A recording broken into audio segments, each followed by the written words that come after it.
قصتي بلشت كلياتها من بسطة. لكل وش قصة تحدي، إرادة أو حلم رفض يموت. ما بهم إذا كنت صغير، المهم إنه تكون إرادتك كبيرة. بدك تشتغل من اليوم ومبلش وصنع مشروعك بإيدك. بسوريا في وجوه لسه ما فارقتها ملامح البراءة، بس حلمها أكبر من عمرها. كيفكم؟ أنا يامن، واليوم رح تتعرفوا على قصتي بوجوه سوريا. هي مانجا، برتقال، تمر هندي، دار قسوس. كله شغل ايدكم؟ كله شغل ايد. بلشت قصة بيع المعروك انه انا كان عندي هيك ايباد هلا قد هيك صغنون يا دوب يفتحها باليوتيوب. كنت يعني عبالي انه اشتري شيء كمان، يعني بتعرفي سن الطفولة عبالي العب وهيك بشغلات. نزلت هيك لعند امي قلت لها يعني بدي اشتغل وكذا. قالت لي ايه ماشي خلص تكرم، رح ساوي لك صينية معروك نزل جربها.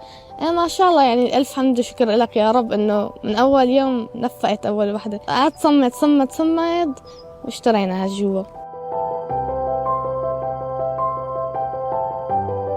عندكم أنا مجوزن زبيب ولوتوس وجبنة وسادة. لأول مرة يعني استحيت هيك شوي، والشعور تبع البيعان يعني يعني هي الشغلة جديدة علي، إنه لسه ماني متعود وكذا.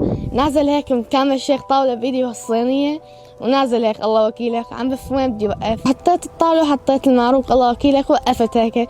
بعدين هيك يعني عم لاقي هيك حالي يعني الوضع كتير ناشف، فلقيت لك هيك شغلة انه اقول تازة يا معروك، اكل بيتي بنضيف وهيك وتازة. الوحدة كانت ب5000 وقتها.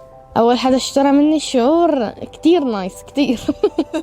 انا لسه مالي متعود على هالشغلة، انه واحد هيك يشتري منك شغلة وياخذ مصاري، هيك انه تبي هيك شغلك بايدك وكذا. يعني عن جد جربوه كتير حلو، نزلوا اشتغلوا. 56. سلامة خيرك. لا انا الوحيد اللي مبين على الكاميرا، بس اللي انتم ما بتعرفوا انه احنا 5 افراد يعني بالعيله، كلنا ايد واحده بنشتغل مع بعض. العيله تبعتي هي سر نجاحي، لانه انا يعني لولا عيلتي ما كنت وصلت لهون نهائيا. وعيلتي الكبيره اللي هن متابعيني، والله انكم على راسي الله يخلي اياكم.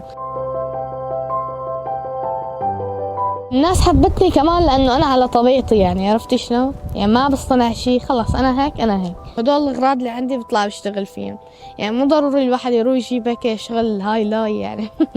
شغل شيء تقيل ورخام وقرارين، خلص الشغلات اللي عندك اشتغل فيهم بس.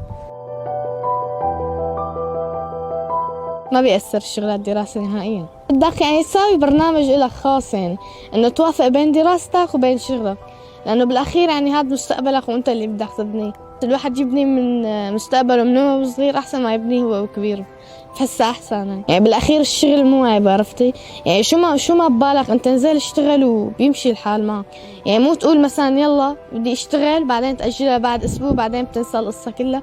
بدك تشتغل من اليوم ومبلش شغلك وصنع مشروعك بإيدك، مثل ما أنا مبلش. يعني وكمان أنا كنت كتير استحي من الشغلة، بس نزلت ولقيت الشغلة كتير حلوة، والعالم بيضحكوا بوجوهك ويقولوا لك استمر وكذا وأهلا وسهلا.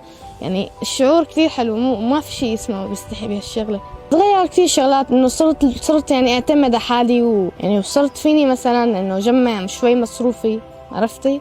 يعني بدل ما اخذ مهري صرت اخذ مصروفي لي.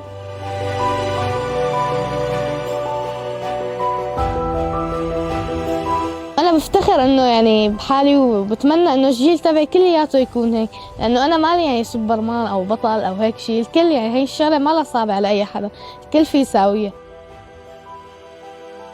نفس الساعة 24 هن 2. هلا أنا بلشت من بسطة صغيرة، بس حلمي وهدفي إني أصل فرن مخبوزات ومطبخ صغير قدامه.